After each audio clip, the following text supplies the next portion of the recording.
এই মুহূৰ্তত নিউজ 24 অসমৰ সমদৰ্শকসকলক দিব বিচাৰিছো এটা বিগ ব্ৰেকিং নিউজ। টিহুত হুকাবহ পথ দুৰ্ঘটনা। টিউচনলৈ গৈ থাকোঁতে স্কুটিসহ নলাত পৰি মৃত্যু এগৰাকী ছাত্ৰীৰ। ছাত্ৰীগৰাকীৰ নাম ভাস্বতী কলিতা। টিহুৰ শংকৰদেৱ শিশু নিকেতনৰ নৱমমান শ্ৰেণীৰ ছাত্ৰী ভাস্বতী কলিতা। টিহুৰ 3 নম্বৰ ৱাৰ্ডত সংঘটিত হয় এই দুৰ্ঘটনা। ৰনাকুছি হেলচাপাৰাৰ বাপন কলিতাৰ কন্যা ভাস্বতী পুৱা টিউচনৰ পৰা উভতাৰ সময়ত এই দুৰ্ঘটনা সংঘটিত হয়। AS14 N1102 নম্বৰ স্কুটিখনৰ নিয়ন্ত্ৰণ হেৰুৱাই ছাত্ৰীগৰাকী নলাত সোমাই পৰে। পিছত তেওঁক নলাৰ পৰা উদ্ধাৰ কৰি নলবাৰী চিকিৎসাৰ বাবে নিয়া হয়, যদিও নলবাৰীৰ এখন ব্যক্তিগত খণ্ডৰ চিকিৎসালয়ত তেওঁৰ কৰোণ মৃত্যু ঘটে। পুনৰবাৰ জনাইছো এই মুহূৰ্তত টিহুত হুকাবহ পথ দুৰ্ঘটনা। টিউচনলৈ গৈ থাকোঁতে স্কুটিসহ নলাত পৰি মৃত্যু এগৰাকী ছাত্ৰীৰ। ছাত্ৰীগৰাকীৰ নাম ভাস্বতী কলিতা। টিহুৰ শংকৰদেৱ শিশু নিকেতনৰ নৱমমান শ্ৰেণীৰ ছাত্ৰী ভাস্বতী কলিতা। টিহুৰ 3 নম্বৰ ৱাৰ্ডত সংঘটিত হয় এই দুৰ্ঘটনা। ৰনাকুছি হেলচাপাৰাৰ বাপন কলিতাৰ কন্যা ভাস্বতী পুৱা টিউচনৰ পৰা উভতাৰ সময়ত এই দুৰ্ঘটনা সংঘটিত হয়।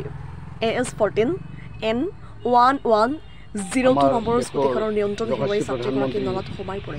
পিছত তেওঁক নলাৰ পৰা উদ্ধাৰ কৰি নলবাৰীলৈ চিকিৎসাৰ বাবে নিয়া হয়, যদিও নলবাৰীৰ এখন ব্যক্তিগত খণ্ডৰ চিকিৎসালয়ত তেওঁৰ কৰোণ মৃত্যু ঘটে।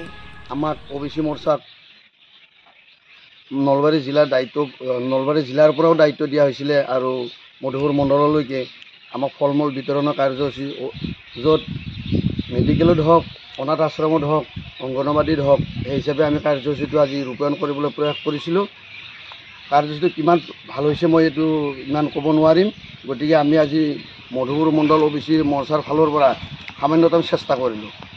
শিশুলৈকে মানে ভাৰতৰ প্ৰধানমন্ত্ৰী নৰেন্দ্ৰ মোদীৰ ডাঙৰীয়া জন্মদিন উপলক্ষে ৰাষ্ট্ৰীয় সমিতি নিৰ্ধাৰণ কৰি দিয়া আৰু ৰাজ্যিক সমিতি প্ৰেৰণ কৰা নৰেন্দ্ৰ মোদী যাতে বিশ্বৰ বৰেণ্য ব্যক্তিলৈ ৰূপান্তৰিত হয় বা যিটো বিশ্বত বিশ্বগুৰু প্ৰতিষ্ঠা লাভ কৰিছে, সেই সুযোগতে মা কামাখ্যা দেৱীৰ ওচৰত প্ৰাৰ্থনা জনাইছোঁ তেখেতৰ এই জন্মদিনটোত যাতে আগন্তুক দিনত বিশ্বত বহুত শক্তিশালী কাম কৰিব পাৰে, তাৰ অৰ্থে ৰাষ্ট্ৰীয় সমিতি নিৰ্ধাৰণ কৰি দিয়া আৰু ৰাজ্যিক সমিতিৰ নিৰ্দেশনৰ ভিত্তিত OBC মৰ্চাক যোৱা 17 ছেপ্টেম্বৰৰ পৰা 24 ছেপ্টেম্বৰলৈকে ফল মূল বিতৰণ কাৰ্যসূচী কৰিবলৈ দিছিল। তাৰে অংশ হিচাপে আমি আজি মধুপুৰ মণ্ডল OBC মৰ্চাৰ কৃষ্ণকুমাৰ ডেকাৰ নেতৃত্বত আজি কেন্দুগুছি আৰোগ্য মন্দিৰত আমি শিশুৰ পৰা বৃদ্ধ বণিকলৈ কণ কণ ছাত্ৰ ছাত্ৰীসকলৰ মাজত আমি ফল মূল বিতৰণ কৰিছোঁ, কিয়নো তেখেতৰ জীৱনটো দীৰ্ঘায়ু হয়।